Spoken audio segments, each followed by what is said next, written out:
Hi, so my name is Ashley Todd, and I am doing the video submission for the comparative paper or assignment with international health systems. So for this assignment, I wanted to compare the health systems of Canada and the US. And in this assignment, I used our textbook for the class as well as a medical blog that was uploaded by St. George University that analyzes the different healthcare systems. And I use those for references to get my information and to form my opinions about the healthcare systems. So to start off, in the textbook Healthcare Delivery in the United States, Jonas and Kovner define the United States healthcare system as private and market-based, while Canada's is an intermediary point between private and market-based and public and government-managed systems. And so from the beginning, I looked at those two systems as not being widely different, is that they do have some similarities and some differences. So to get into the differences, one major difference between the two systems is how they are funded. So in Canada, it is a single payer system that is publicly funded, which means that the federal government provides funding for healthcare insurance to the provincial governments, which make up Canada. And this funding provides all Canadian citizens with healthcare insurance through that national healthcare system. On the other hand, in America, we have a multi-payer, heavily privated system, which means that individuals in America fund their own healthcare insurance, except if they qualify for a government-provided insurance program. So this would be like Medicaid, Medicare, or the Veterans Health Administration. And those do cover a good amount of Americans, but not everyone qualifies for those types of programs. And so the rest of Americans, insurance is often tied to employment, and most of the time, employers will provide insurance coverage through a package that they offer to employees upon employment. So this type of coverage does vary from employer to employer, and coverage is also not guaranteed. So the types of healthcare that is covered through the insurance that the different countries provide is that in Canada, the universal healthcare provides coverage for all Canadian citizens, and it's limited to coverage of services provided by hospitals.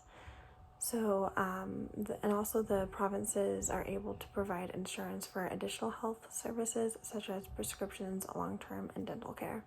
So Canadians are able to have their health insurance cover everything that they would receive from a hospital, and then additionally the provinces are given the freedom to choose if they will offer additional coverage for other services. And then in America, the healthcare coverage just varies depending on benefits packages that are tied to employers, or what an individual may choose to pay for or what they can't afford.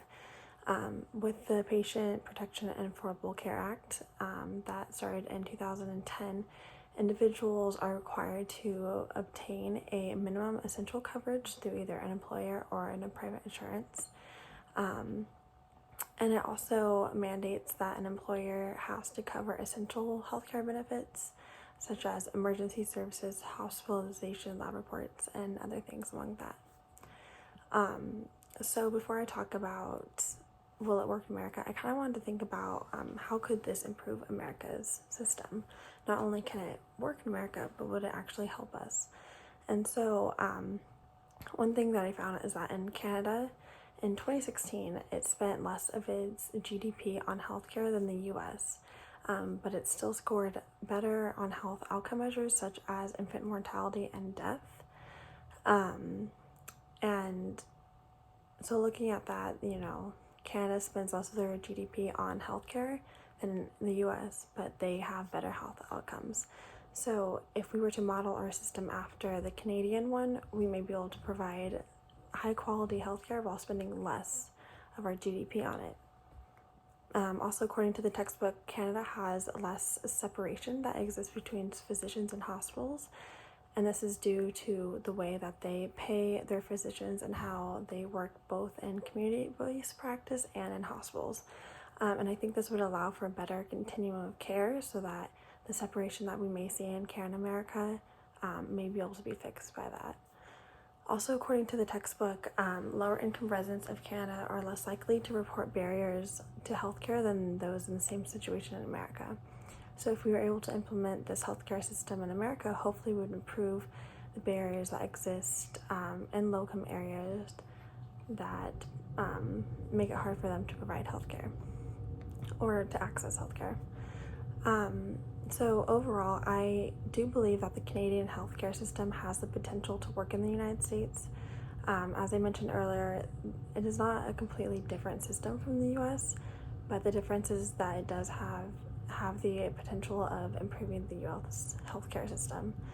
And also I think that the Canadian healthcare system allows for some choices to be made by individual provinces about the additional healthcare services that are provided, and I think that would be able to translate well in America, and we would be able to implement that with our state governments. But I do think that one major barrier to it working in the US is that the American belief system on what our rights are. We have specific rights that are listed in the Bill of Rights, and then for everything else, we are kind of left to decide which rights are implied and if something is not really a right or not because it is not explicitly listed. So I think that if we are able to change the belief that access to affordable healthcare is a right, I think the system could improve and can work in the American healthcare system despite maybe the differences in beliefs. So yeah, overall, I think that the Canadian healthcare system is a very good model, and it would be a model that would translate into America fairly well, and I think that it would work and improve our system. So thank you so much. I'm sorry I did go over the 5 minutes. I hope that wasn't a problem. Thank you.